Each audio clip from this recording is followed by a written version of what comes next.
What's going on, everyone? Hopefully, everyone enjoyed college baseball this weekend. I know that I did. I watched as many games as I possibly could. I had ESPN Plus going, and I was watching all levels of play, not just the big time levels of play, but I was watching the mid majors. I was watching old Antonelli baseball players playing all over the country. It was a great, great weekend to watch college baseball.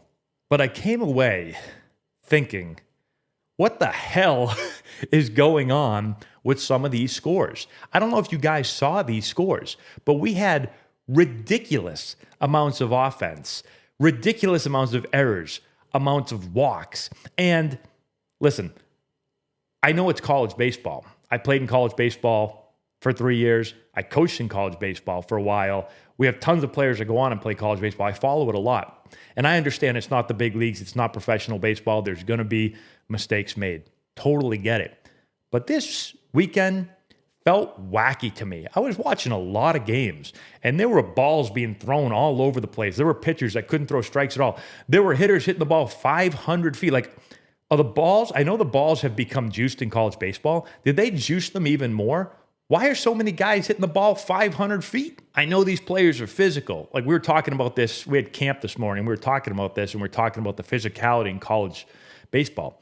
Well, big leaguers, I mean, you don't get bigger players than Aaron Judge and some of the players in the big leagues. Those guys are physical as anything, too. And the guys in college feel like they're hitting the ball further. I know they got metal bats and all this stuff, but it was incredible, the amount of runs that I saw scored. And I just want to talk about these box scores right now, because I don't know if you saw these games, but let me grab my phone here for a second. Because I had to pull the box score up for a couple of these games. We have URI, University of Rhode Island, against William and Mary. Final score, 36-22, and they only played 7 innings because it was a run rule. If there was a time limit, I'm sure it would have hit it in like the 4th. This is just crazy. Look at the runs scored by URI. They scored 3 in the first, then 3 in the second, then 3, then 6, then 17 in the 5th, then 1, then 3. They must have taken everybody out, put the bat boy in, the ball boy, and found some 4-year-old from the stands to go up and play. They had 36 runs, 24 hits. They made 3 errors. Then you look at William and Mary. They scored 4 in the first. They scored 10 in the second, and then they scored 0 and 0, and then 3, and then 0, and then 5. They scored 22 runs on 16 hits, and they made 4 errors. So then I scroll down, and you look at the hit by pitches here. So first you got Rhode Island, and they had 3 guys that got hit by pitches in the game, and then you go down to William and Mary, and they had 1, 2, 3 guys get hit. And then you look at the pitching stats. You look at Rhode Island, they walked 12 guys. You look at William and Mary, they walked 17 guys. 17. How do you walk 17 guys? You hit another 3 guys, 20 free bases, then you add the errors in. This is amazing. I know they haven't been outside. I get it. A lot of these teams, well, some of them have been outside, but some of them, they haven't been outside. They just got to go down south and play. But I don't understand it. I'm going to pull up even a wackier one, in my opinion. You've got Indiana State playing Wagner. Indiana State scores 2 in the first, 3 in the second, 20 in the third. 20 runs. I've never seen such a thing. Then in the fourth, they got shut out. They scored 0. But don't worry, because in the 5th, they put up 10 runs in the 5th. At this point, let me add this up. The score was 35-1 in the 5th inning. 35-1. If you're playing football, you're getting the absolute shit kicked out of you in the 5th inning. This is a baseball game. Then it looks like they basically took out all their starters. They end up winning the game 36-9. They had 29 hits. Wagner made 5 errors. I mean, if they kept everybody in, do they score 60? I don't get it. I'm going to scroll down to the box score again real quick. Leadoff hitter had 3 hits. Next guy had 1. He was a pinch hitter. Next guy had 3 hits.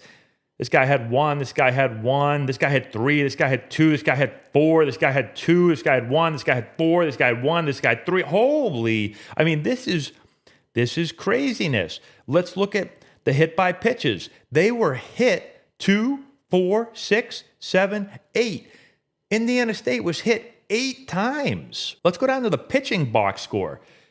So Wagner walked 12 guys. I'm surprised actually that they only walked 12. I thought they'd walk more. But I guess when you hit 8 guys and you walk 12, you give 20 free bases. And then how many errors did we say they made? 5 errors, 25 free bases.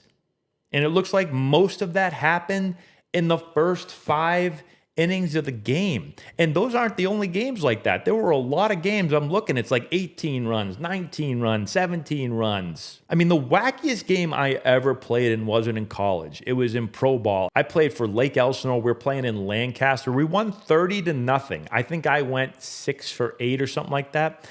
The only reason we scored that many runs is because the wind was blowing, and I'm not kidding, 100 miles per hour out to center field. I hit a pop-up that I thought I popped up to the second baseman. I got all pissed off. It went out of the park. That's not a joke. The wind literally was blowing 100 miles an hour. When I played second, every single pitch, my hat was flying off my head, and then it would get pinned up against the right field fence, and I had to keep calling time and running back and grabbing it. It happened to everybody. We couldn't keep our hats on our heads. I don't even know why they made us play. I mean, I was pumped because I went 6 for 8. So I don't know if this game was wind-aided. I mean, it probably wasn't wind-aided because there were 25 free base runners. So again, we talked for a while today. I don't know what it is. I don't know if it's just week 1, although I haven't seen week 1s like this before. I don't know if pitchers, some people are like, oh, pitchers are just trying to throw hard. They're not trying to throw strikes. That can't be the case. It can't be that every pitcher in the country all of a sudden said strikes don't matter anymore. I mean, we got 20 plus arms on a roster just about. Somebody's got to be able to throw strikes. So I don't know what the reason is. I'm just confused. I don't know what happened. If you saw any of those games, please let me know what happened. And let me know in the comment section below your general thought, even if you didn't see those games. Why are the scores so high? Are the offenses all of a sudden just this amazing? Are the balls juiced? I know the bats aren't supposed to be juiced, although they do feel like they're juiced. The pitching has clearly been really bad. The defenses aren't sharp. Again, I get it. They're not outside a ton just yet. But this seems worse than ever before. So let me know your thoughts in the comment section below. That's all I got. I'm kind of flabbergasted. Subscribe to the channel, hit the notification bell, give it a thumbs up, all that good stuff, and we'll talk to you later.